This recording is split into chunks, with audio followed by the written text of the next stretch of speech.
Right guys, I've got a video for you here that hopefully is going to help a lot of you out. Just to give you a little bit of background, I'm in the middle of doing the Vanos and Natalie's M3.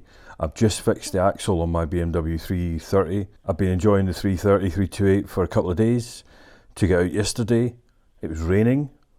Guess what? Put the windscreen wipers on. They didn't want to go off. Now this is a pretty common problem that I think most of you will have come across. You can replace the wash wipe module, you can replace relays and fuses, but I'm hopefully going to show you a way that you can fix this problem without any cost, with a couple of simple tools, fairly quickly and fairly easily. So I'm out in the car and this morning it appears to be working alright, which is an indicator that we've got an intermittent fault, and I'm probably correct in my notion of what's going wrong inside here. Natalie's had this issue before with the wash wiper. My mate Dave has got a problem with this sort of thing, so this is a common fault. And I think what happens is inside the wash wipe relay, the main box underneath the dash, the relay contact points begin to get corroded and you end up with problems with them making like connections all the time. To give you an idea what state mine was in yesterday, even after turning the ignition off and taking the key out, the wipers were still going.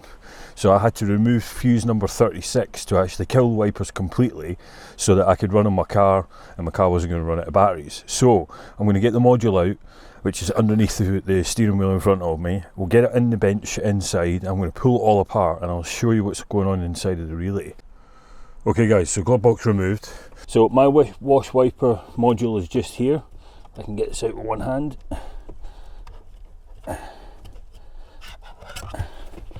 And being a late spec one, mine looks like that. There we go.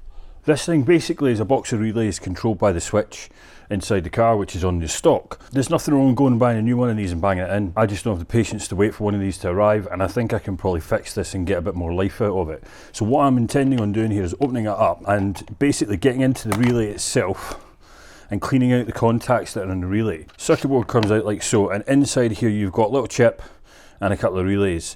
All it is doing is it is taking power from ground and the positive battery and sending it down to the motor. So the first thing I'm checking for is any kind of corrosion on the back of here. Anything that looks like a dry solder that doesn't look like there is. All looks pretty good actually. And my concern is in these two relays here. What I'm going to try and do is see if I can find a replacement relay for one of these, because what I'm about to do here is a bit destructive and it may or may not work, but we're going to give it a try. I want to get the cover off the relay and have a look at the contacts inside. These relays are Siemens V236A1001C133. They're both exactly the same, and they both have a standard relay pin out underneath of them. The first thing I could check for is for shorts, but I've just checked it in the car and it was working absolutely fine. So I'm not going to find anything by doing that. I'm not going to waste my time. I'm going to simply get in here and poke the covers off of these if we can do it. Okay, so with a little bit of prying, the cover will come off fairly cleanly. It's basically super glued onto the base. Now when you pry it up, you want to make sure you're prying right on the edge, not underneath the base. If you do, you'll begin to pull the relay up a little bit. If you do that, don't worry about it too much, just reflow the solder on the bottom and away you go. So I've got both of these now loose, I think. And if any of you aren't sure, relays are dead simple. It's just an electromagnet which pulls a contact from left to right inside of here. So I'm going to get a photograph of this close up, but you can see this is the relay sort of working and not working. Right, the first thing I can feel immediately on this one is there's some roughness in there. It feels almost like it wants to get kind of stuck in place. And what I'm concerned about is corrosion down inside the contact down in here. So in this point here and here on both sides of the little paddle. So all I'm going to do is I'm going to get in there with a bit of contact cleaner first of all and wiggle that back and forwards.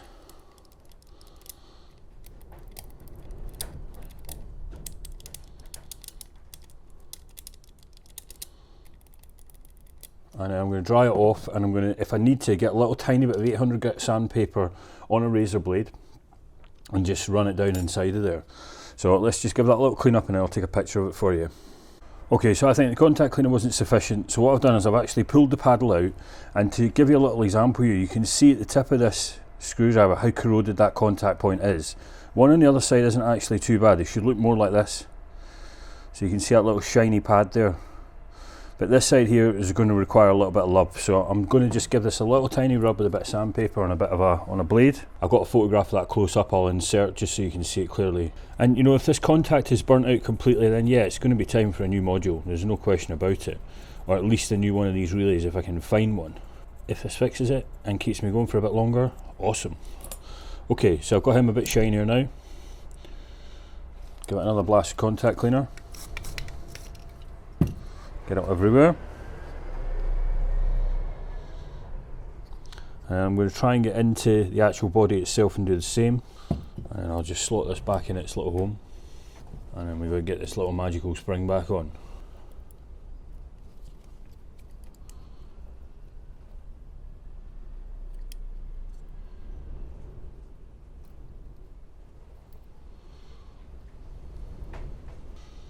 And just pull this wire back down.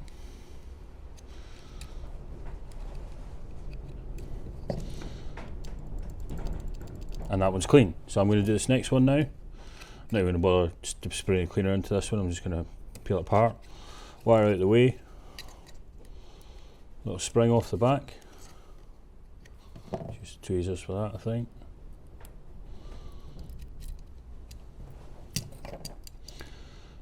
Pull this one out. I reckon, yeah, that one is mint, okay? So that's exactly what they should look like.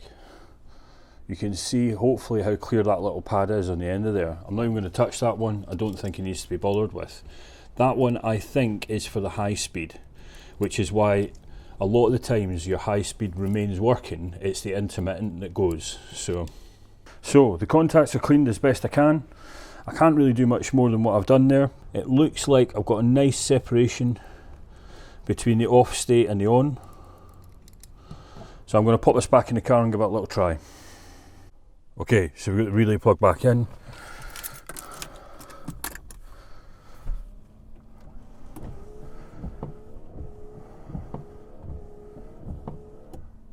So it works number one. Works on the on off. On the intermittent, it looks fine, we'll wait for that.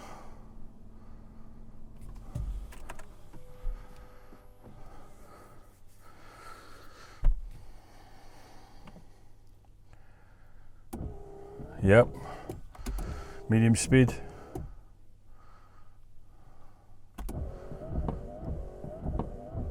And full speed. Obviously I'm sat static, so my medium speed works like intermittent at the moment. And if you can, I will put the microphone down here, you can hear this relay box clicking.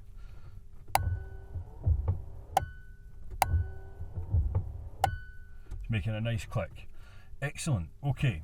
There you go, it's dead easy to do what I've just done there. If you've got a soldering iron, a little screwdriver, a little pair of tweezers, and you know, 15 minutes of your time, give that a little try, guys. It won't make it last forever, but if I can get a replacement relay for the inside of the wash white box, I know then that I'm going to have a long-standing relay. I mean, that's been in there since 1997, it's 23 years old now, guys. It's done pretty well. All I've got to do is put all the box back together, run it. Hopefully it won't cause me any grief again. I won't be driving down the road with a dry day and windscreen wipers running. And hopefully that'll help you out. If you've had this problem, don't be afraid to get in there and pop that relay box open. Have a look at it yourself. It's not complicated, guys. It's dead easy stuff. If you've got any questions or comments, stick them down below as usual. Keep your eyes tuned on the channel. I'm pretty much completed the Vanos. We're waiting on some shims for the M3 and the rocker covers for the M3. But yeah, we're winning. We're getting somewhere. One problem after another. E36 ownership. There you go, guys. Lovely. Paymo out.